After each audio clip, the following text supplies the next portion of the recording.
Eu lecionava no Colégio Iguaçu, estava dando aula, e no intervalo das aulas, um professor que chegou mais tarde nos trouxe a notícia que havia caído um avião nas proximidades do aeroporto Afonso Pena. Nuvens escuras cobriam o céu na tarde daquela segunda-feira do mês de junho de 1958. O avião Convair 440 da antiga empresa Cruzeiro decolou em Porto Alegre e cruzava os céus com destino ao Rio de Janeiro. Dentro, 28 passageiros, entre eles 4 políticos. O conhecido senador Nereu Ramos, que já havia assumido a presidência da República e o Ministério da Segurança, o governador de Santa Catarina, Jorge Lacerda, e os deputados Leoberto Leal e Lerner Rodrigues. Ele saiu de Porto Alegre, inclusive trazendo o diretor do Colégio Medianeira aqui de Curitiba, que era o padre Casado Vieira. Ele faleceu nesse acidente. Ele vinha trazendo. Depois veio com escala em Florianópolis, onde em Florianópolis entrou Nereu Ramos, o Leoberto Leal, o Jorge Lacerda, que era o governador, e outros mais, que iam, alguns para São Paulo, e o Nereu Ramos que ia para o Rio de Janeiro, onde ele era senador, etc. Então ele ia para o Rio de Janeiro. Seu Leonardo estava em casa quando ouviu o chamado do vizinho. Eles chegaram, pegaram uma estradinha lá que tinha, né, que tinha estrada de roça, e foram pelo rumo assim, porque não tinha luz, não tinha nada, as casas tudo assim, aqueles lampiãozinhos antigos, só de querosene assim. Daí eu acho que pela janela eles viram lá, chegaram lá na casa do vizinho, pediram socorro, daí ele não quis atender porque estava com medo. Essa hora assim, tudo espantado, tudo molhado que estava. Daí ele chegou lá em casa e aí nós fomos lá. Homens sujos, desesperados, sobreviventes da queda de um avião. Chuva, rajada de vento, falha do piloto. Até hoje, 50 anos depois, não se sabe qual foi a causa do acidente. O último contato que ele teve é que ele disse que estava com dificuldades. Ele estava em situação de emergência. Mas não relatou o que era, né? Hoje já há pessoas que já, como o laudo da aeronáutica não disse as causas do acidente, e o laudo do criminalística ou polícia técnica não deveria dizer, porque a finalidade era apenas de fazer o levantamento do local e não dar as conclusões, nenhum dos dois chega à conclusão. O avião perdeu altitude quando chegava próximo ao aeroporto Afonso Pena, em São José dos Pinhais. Ao bater nessas árvores e começar a cortar e quebrar a asa de um lado, o avião entrou de dorso, caiu de dorso e veio para o chão contra uma figueira que tinha sido recentemente cortada, um tronco de figueira bastante poderoso. E esse tronco de figueira que produziu as maiores lesões em todos os que não sobreviveram, os que morreram. Se ele tivesse 2 metros mais alto, 3, ele ia cair na rocha, que era pouca coisa de cepo, ele ia passar por cima. Muita coisa que eu escrevi sobre esse assunto eu consegui depois, né? Porque na hora eu não anotei nada, só observei.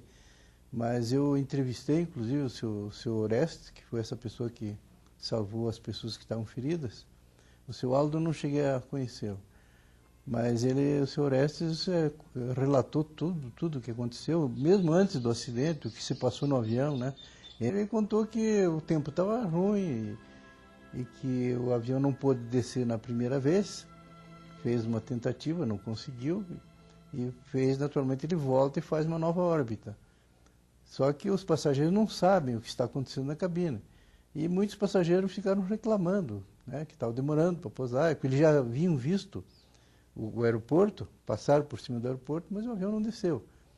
Então muita gente ficou irritada, porque, né, e o comandante, nessa segunda vez, ele tentou descer e entrou muito baixo, não se sabe porquê, mas ele relatou antes, ele avisou a torre que estava com dificuldades.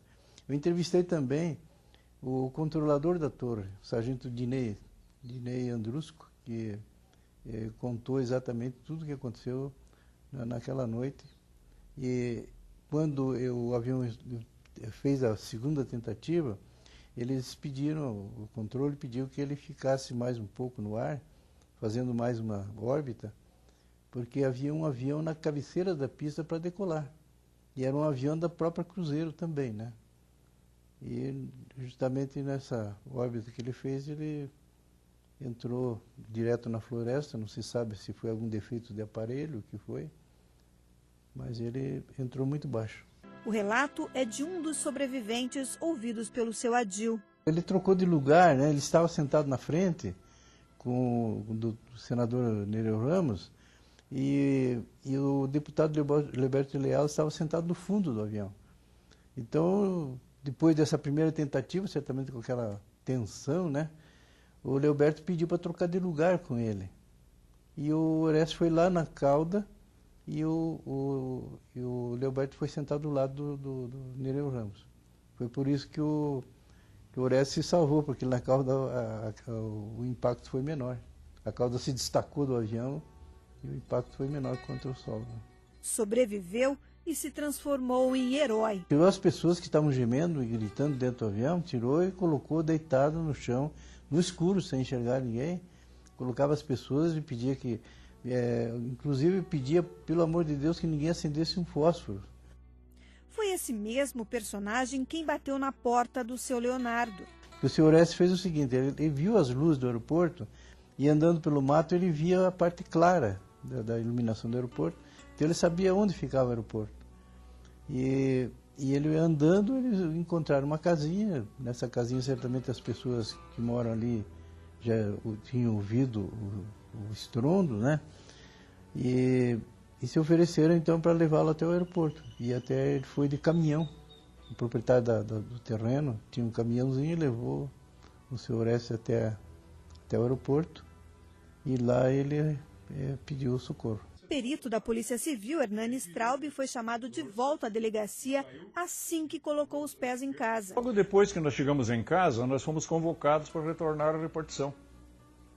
Porque nós precisávamos começar a trabalhar. Mas, na verdade, nós só começamos a trabalhar no dia seguinte, no levantamento, porque aquele dia já não era mais possível. Além de ser noite, já eram mais de 9 horas, 10 horas da noite, chovia muito e não havia condições. Além de perito, Hernani era também radioamador. Foi ele quem fez chegar a notícia nos 4 cantos do país. E eu, naturalmente, de posse disso, voltei para casa e a partir de 9h30, 10 horas da noite, mais ou menos, passei a irradiar, então, a informação do acidente, do nome das pessoas que tinham falecido, etc., a pedido, inclusive, dos companheiros de Florianópolis, de Porto Alegre e de São Paulo, do Rio, etc.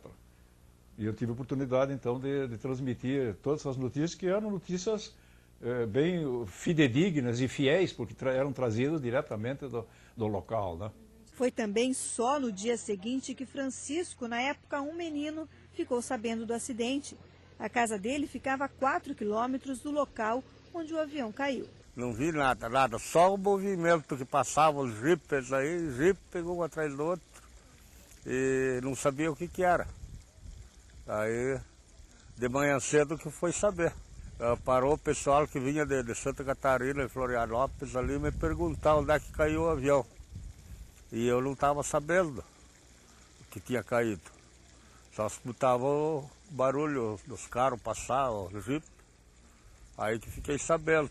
Enquanto Francisco dormia, alheio a tudo o que acontecia pertinho da casa dele, seu Leonardo ajudava no socorro às vítimas. Eu vi lá que estavam só pedindo, por favor, que não riscasse fósforo, né? Que eles não sabiam se nós tinha chegado ou não. Que os outros que vieram lá em casa, ficaram. Aí tomando um cafezinho, porque estavam com frio. E daí nós fomos lá, e daí tudo pediam. Outros socorro, nós acudia, levava lá, no rancho lá. Dentro do avião tínhamos uma porção lá, até que a turma vieram depois para tirar, porque estavam presos no destroço lá, nas latas. A gente foi lá, estava tendo medo de ver tudo isso. Aqueles gritos, aqueles pedaços de gente por aí, por lá. Chuva, muita chuva, escuro, frio. No acidente morreram 21 pessoas. Se salvaram os que estavam na parte de trás do avião. Entre os 7 sobreviventes, o deputado Lerner Rodrigues. Nós estávamos no fundo do avião, lá nos últimos bancos.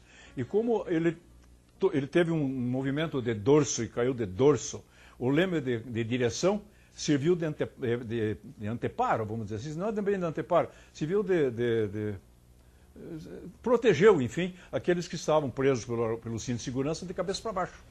Não aconteceu nada com eles, conseguiram tirar o cinto e depois vieram para o aeroporto, vieram para procurar socorro.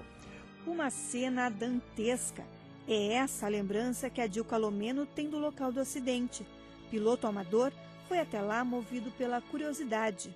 E chamou a atenção a monstruosidade da catástrofe, né? Uma coisa muito séria. O avião ficou em pedaços. Quando eu cheguei, já os feridos e os mortos já haviam sido removidos, com exceção do comandante e o copiloto, que ficaram enterrados, porque a cabine de comando bateu direto no chão e penetrou no solo, né? Então foi difícil para retirar. Mas o que a gente percebeu é que eu nunca havia visto um acidente dessas proporções, mas a área que o avião atingiu foi muito grande. Inclusive um dos motores foi parar praticamente 500 metros adiante do local do acidente. O motor saiu sozinho, né? O impacto ele parou depois quando naturalmente bateu em alguns arbustos lá, né? Mas é um quadro terrível. Por causa das circunstâncias do acidente, o trabalho da perícia foi difícil. Esse levantamento deu muito trabalho, foi praticamente um mês de trabalho, nós só praticamente nos dedicamos a isso, porque deu muito trabalho. Tivemos que fazer, foram feitas fotografias estereoscópicas, foram feitas plantas e muita coisa que foi necessária para poder ter um levantamento que fosse digno de ser demonstrado ao Brasil inteiro, né? Seu Francisco passou várias madrugadas no local. O trabalho dele era cuidar dos destroços do avião. Ficou uns par de dias, daí eles ficaram cuidando, aí um vizinho meu aí pegou para cuidar. E daí à noite eu ia lá posar com ele também. Ele tinha medo de ficar sozinho à noite. E todo dia, 15 para as 6, fazia um barulhão naquela lataria do avião lá. E não tinha nada. Formava um barulhão naquela lataria lá, que quem não tinha medo não ficava lá não. Aquilo ficou uns 3 meses ali. Daí que vieram retirar o pedaçado. Eu ficava da parzinha, assim, enxergava tudo lá. Foi uma tragédia lá. Olha que morreu tanta gente ali num pedacinho de chão ali. Tudo numa pancada só. É triste, né?